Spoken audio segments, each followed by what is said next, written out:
Moi fa talo fa tu le nei tu la la fiafi alo mai e se fa poponga fo ile nei o lo sa mo tau longo mo le amatanga le nei vai aso o le atomo asi ata tu tala o le aso na fa la wilo ai le au nanga fo al company telefonia ti chi sa Samoa e pe o na ngalo lu fa pa angai mal fa putunga tupe o man bio Samoa nupi fa o se atselenga le nei mai ale fa na se koni o le whaalawi loi lea soa le whaala putunga mo whaaputunga tupe mo le manuia o Samoa ma le company telefonia le Digicel Samoa o se la whainga pa anga whaawau sa whaalia le pulisi le whaala putunga mo whaaputunga tupe Samoa mo le sila fia el tatou tunu o lo whaafonga ia le stai mua nei o whai paanga ia lupi whaa ia mo le company for Digicel o le Digicel fo ia i vaenga o le vaenga le pulea e tatou i nei Samoa ia le pule le tatou lupi whaala le CSL Mobile i tono le tatou company le Digicel Samoa Limited ia maua sfulu maleono tausanga talu ona whai paanga lupi whaa mo le Digicel ia e ala le ngata i le maua mai ai o tatou tupe whaasili a whai ia le kemi fo yo le TV el tatou Digicel ia ora o maua mai tupe whaasili o le whai ona whaaputu fo i tatou lupi whaa i mwhasafua tua i tatou au whai saofanga wa tasi rea ati nai pe tasi rea tupe whaafai luenga investment al tatou lupi whaa i o tono le tatou company telefoni o le Digicel Samoa Limited o le tai au nei o le whaalawi loi no le isi fo i mali e ngafou wa sainia le vale Digicel Samoa mani nupi whaa al tai au nei la ia o le ua a peo na sainia i fo le isi fo i mali e ngafou e mwhai o le whao ngā le o nanga le o le mai cash a le Digicel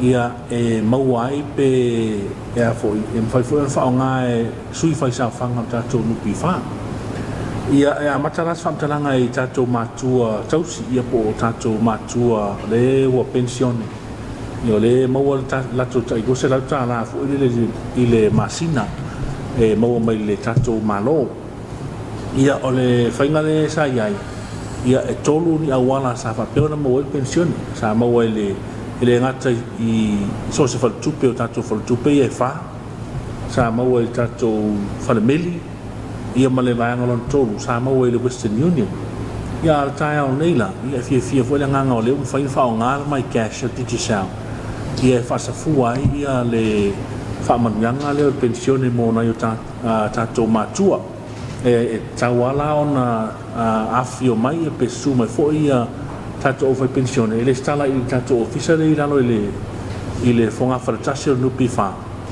a mai au le stala ia mwhaira ia whao ngā ia le mai cash e maua i pensione o se awala wa whaia o le afiso soani tele i le mamalo le atunuu i le ngata e whaingofia o na whaatino ai wawe o na maua sila fia fo a whao ngā mai cash e whaingofia le mwhaina tala so se e so se vaenga o lo mwhaina tala ai pe tala i whaltupe ia pe tala i la o Digicel ia le pensione le maua i lunga lau telefoni e au noa mas tau to e whaatalitali fo ele se i matala ia se a fo o se whaatatainga ia whare meli tulang whapena ia le mwhai ona maua e o fo ila pe whai malanga ia le whai pensione i teimi ula e anga waa ia rai maua ala wala i tonu lana mobile wallet i por my cash o le nei au nanga ia anga waa ia iso se tasi ia o lava ia i lātou o lo fia whaia lātou sauwhanga tu sau noa lau whai sauwhanga uma e au fia uma e ama tātou ne tongi tātou long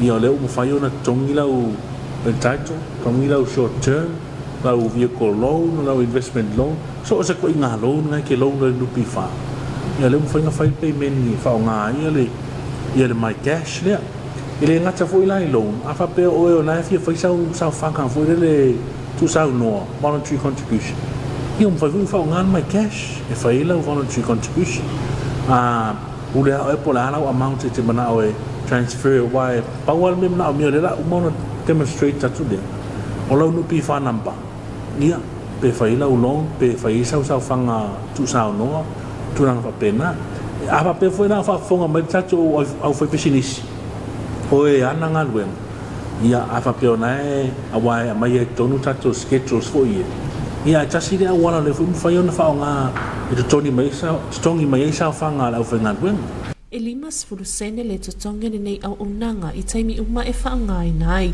le whana nei se koni mo lau Samoa taunongolong. O le aso sana se i mawai atu nei, o le lona fitu le o vai yasu, o le pola kalame wha awau, a le ofisa wha misionare le e whakasa.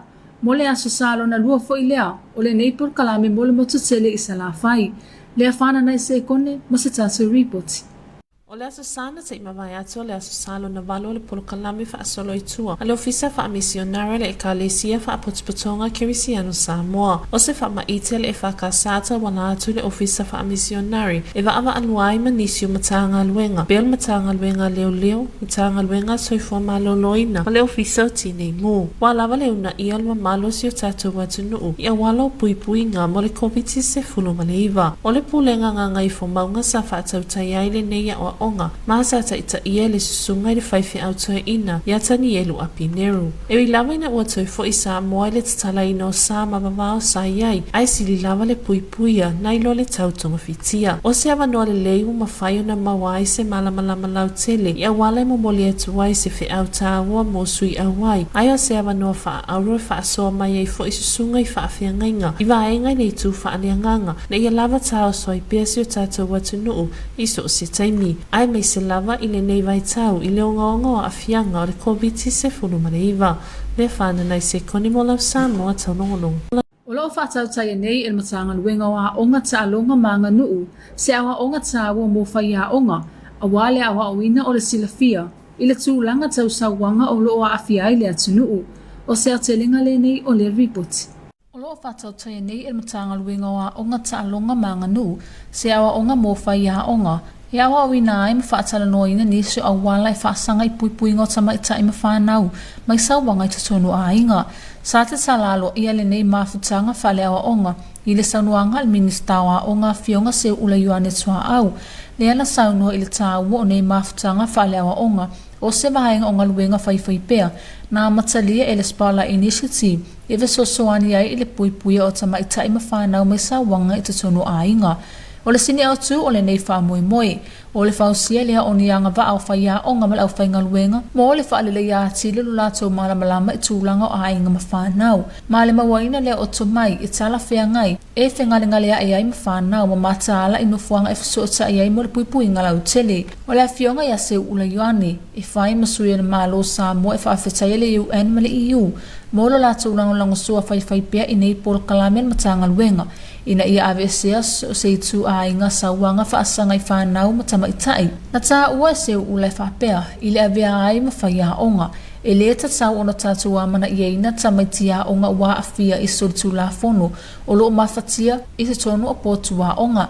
E tatau ona tātou ngā luru e mālosi mawhisosuani. Mawhaasino le whanau i tu e fia ai le mawhauwhau i te tonu o potu wa onga.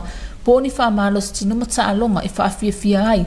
Ma avea o se fia ngatele i whanau le o la awina, na ilo le mamafa i o la tau mawhauwhau le o la sawaina i ainga, ma avea mamafuanga e mutai le fia i le si o manga o lo o maua i tatonu a onga. O lo o whaawau pēr le polo kalame mo whai a onga, ma le a whainga luenga i polu nei, ma o le a whaapea o na whawawina atu nei a onga i le motu tele i salawhai, i le aso tofi ma le aso wharai le vai aso nei, sabtele ki tiona mo lau Samoa tau lungulung. O sa ilinga i tu tau maketi, ma le fausia o whai unga talawhia ngai, mo whainga whaavai e unu tali atuai i whaalawelawe tutupu whaafose i Samoa, o le sini au tu lea o se mafutanga whale awa onga, ale matanga luenga o whaatuanga ma whainga whaiwa, i se whainga paanga ma polo kalame ma tau mawha malo au whaatasi, ma le Universite Pasifika i Saute, o se vainga le nei i le report. O sa ilinga i tu tau maketi, ma le fausia o whai unga talawhia ngai, mo whainga whaavai e una tari atua i whalawelawe tusupu whaafose i Samoa. O le sini au tū lea o se mafutanga whaale awa onga, al matanga luenga o whaatuanga ma whainga whaiwa. I se whainga paanga ma polo kalame mo tau mawha amalo o whaatasi, ma le Universite al Pasifika i Saute.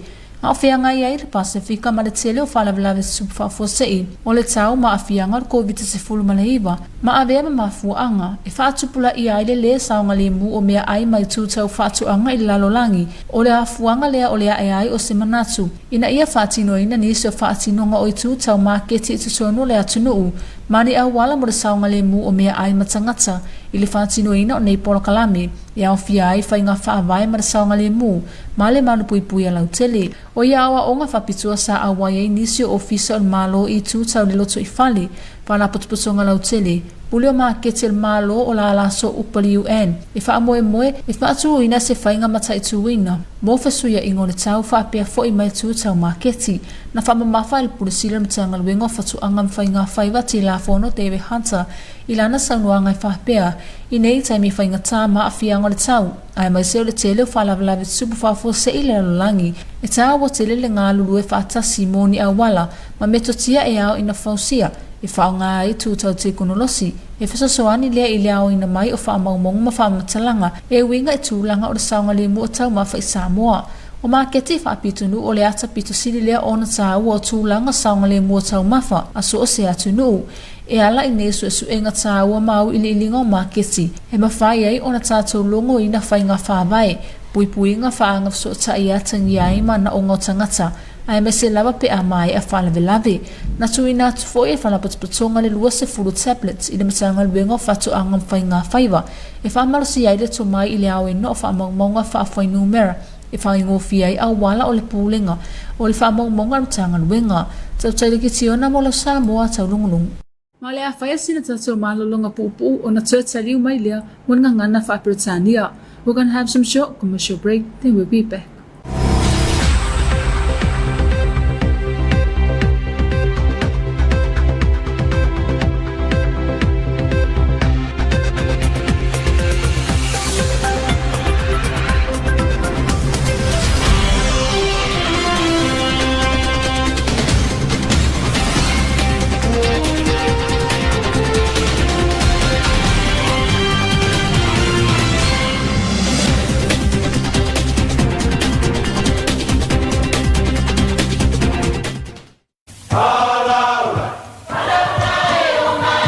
Awane e misia lunga la wala ata le Fakasa TV. Ipo so lua vai aso taitasi le polkalame ba ili le anto ponopona le afo le balu le afiafa.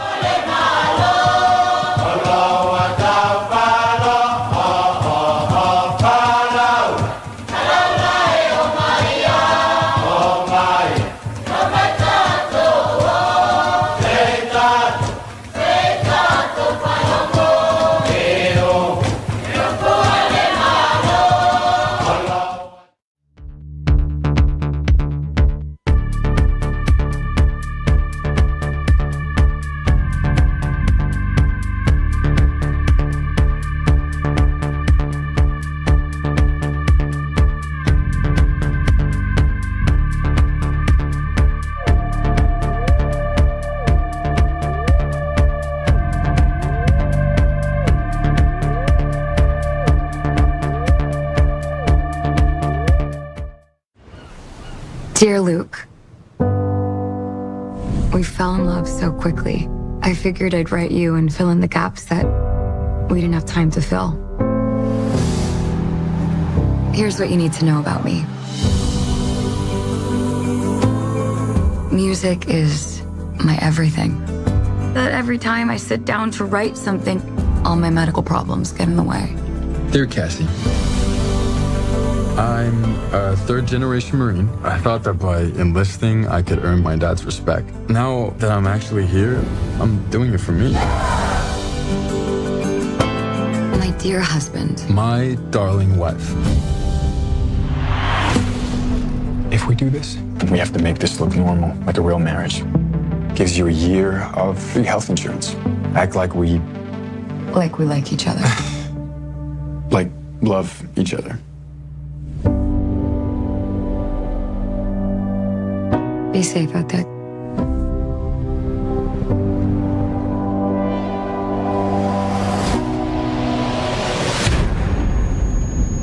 Ma'am, I'm calling you because your husband has been wounded in action. I don't know what's happening to me. Can you hear my pulse beat into me?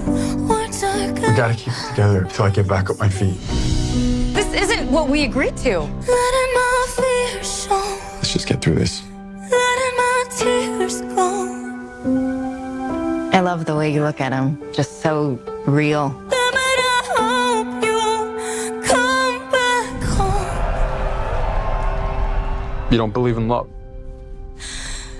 Letting my fears go till I can face them. Letting my tears go till I can taste them. You're too long, where you and I go. Damn it, I hope you come back home. Everyone's going crazy.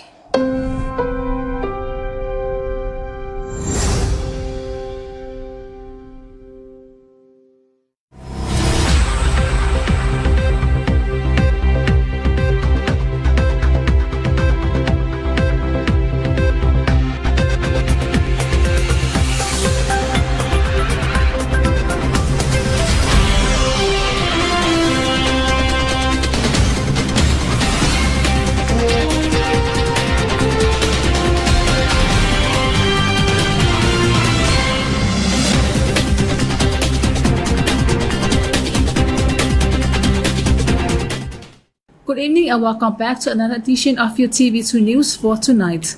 Leading our bulletin, Samoa National Provident Fund, in partnership with Digicel Samoa today, announced their new service by using the Digicel MyCash app for transactions. Lefana Naisekone with more on this report. Today was a new chapter for the long partnership of the Samoa National Providence Fund and Digicel Samoa. This morning, as we stepped into this new journey with SNPF, it's such a fun, to step into another journey with SNPF. With SNPF celebrating 50 years, it's another amazing year for us. We've been, as partners with SNPF for the last 16 years, and as we move towards this new digital economy and digital revolution in Samoa, we couldn't have found a worthy partner than SNPF, because SNPF connects, I would say, the life of each one of us as we are in the country, and we've seen them give so much back into the economy as we grow together as partners. This MyCash app is simplicity and accessibility. So MyCash is not new to the country. MyCash is something which was known as Digicel mobile money, and MyCash is something where, as we collaborate and move forward, everything is now moving towards the mobile. Mobile is becoming your mobile wallet today. MyCash helps to provide all the services that has been done in office those days. The collaboration with Digicel and SNPF, I think the key thing over there is SNPF is now registered as the MyCash biller. So what does it allow the SNPF members to do? It allows them to make loan payments for short-term loan, for small loans, investments. It also allows SNPF members to make their social contribution payments for employees or voluntary contributions. And SNPF is now able to distribute pensions funds directly to the MyCash wallet. The fee or cost for each transaction made in the MyCash app is 50 centi. Lefana Naisekone for your TV2 News. Last Sunday was the 7th week of the ongoing program of the Ministry Department, Go Church and COVID-19, and was the second Sunday of this program in the Big Island of Savai'i. Lefana Naisekone with more on this report. Last Sunday was the 8th Sunday for the ongoing program called Church and COVID-19 for the Congregational Christian Church Samoa through its missionary department. The program's devotion was led by Reverend Elder Tanielu Apineru and was held at Tangangaifomanga District. Even though we are now back to opening all the boundaries that has been closed due to COVID-19 pandemic, but ways of prevention and the safety of our country is everyone's responsibility. The missionary department for the CCCS is working in partnership with the Ministry of Health, Ministry of Police, and the Ministry of Fire and Emergency Service to promote awareness program on how to maintain good personal hygiene and the importance of standing together as one nation to fight against the deadly virus COVID-19. It is also a golden opportunity for the participants to get feedbacks from the church ministers for the preparation of our spiritual lives when the COVID-19 challenges us. Lefana Naisekone for your TV2 News. The Ministry of Education, Sports and Culture is conducting a workshop for the training of teachers and trainers of gender-based and domestic violence. Here's more on this report. The Ministry of Education, Sports and Culture is conducting a workshop for the training of teachers and trainees on gender-based and domestic violence. The workshop was officially opened with remarks by the Minister of Education, Honorable Sri Ulayani Swaau, who spoke on the importance of these workshops as part of an ongoing actions initiated by the Spotlight Initiative to assist in the prevention of women and children from domestic violence. The main objectives of this to build the capacity of teachers and non-teaching staff to improve their understanding of children's family context and have the ability to engage with children and alert contact points in the social protection. Honorable Sri Ulayani, on behalf of the government of Samoa, acknowledged and thanked the UN and EU for their continuous support in their ministry's fight to eliminate all forms of violence against women and children. In his remarks, Honorable Sri Ulayani stated that as teachers, we must not ignore students who are victims of crimes suffering in silence in our classrooms. We must actively and carefully engage and refer them for help. Together we can make our school environment a safe haven for learning so that children who are victims or exposed to domestic violence can always feel welcome to attend school to learn and seek the best help. The program continues for teachers and non-teaching staff in Upolu for tomorrow and will commence for teachers and non-teaching staff in Savai'i on Thursday and Friday. Tabitha Kitiona for your TV2 News. The United Nations World Food Programme, in partnership with Samoa Ministry of Agriculture and Fisheries and the University of South Pacific, conducted a 2-day workshop on critical market assessments that will enable data-driven decision-making for disaster response policies in Samoa. Here's more on this report. The United Nations World Food Programme, in partnership with Samoa Ministry of Agriculture and Fisheries and the University of the South Pacific, conducted a 2-day workshop on critical market assessments that will enable data-driven decision-making for disaster response policies in Samoa, as the Pacific is gripped by frequent climate shocks and the impact of the COVID-19 pandemic amidst growing global food insecurity. Understanding the function of local markets and how price fluctuations can affect people's food security will help to implement effective social protection policies. The technical inception workshop, attended by local government officers, civil society organizations, managers of municipal markets and UN agencies, aims to establish a price monitoring system that will analyze trends and price fluctuations on critical and non-food items, as well as the market functionality index and the minimum expenditure basket. The CEO of the Ministry of Agriculture and Fisheries, Tilafono David Hunter, emphasized that during these difficult times, prolonged effect from the global crisis, it is vital that relevant monitoring and assessment tools are utilized to determine the level of food and nutrition security in Samoa. The availability of reliable and timely data is encouraged to support evidence-based decision-making and policy formulation. Local markets are the most fundamental reflection of food security conditions of any country. Through these critical market assessments and analysis, we can inform social protection policies that reflect the needs of the most vulnerable people as accurately as possible, especially after disasters. WFP also handed over 20 tablets to the Ministry of Agriculture and Fisheries to strengthen capacity in digital data collection that will streamline the ministry's data management channels. Tabitha Kitiona for your TV2 News. That is the conclusion of your TV2 News for tonight. Special acknowledgement to the Samoa Water Authority for supporting your TV2 News. Until then, good night. Malfai unga le nalo Samoa talunglongo ili nei tula le fiafi. Pamawina le ngangal faftai ili puleng or suavai mulang ina lo Samoa talunglongo. Aiman via fa sausang le fiafi to fa suifu.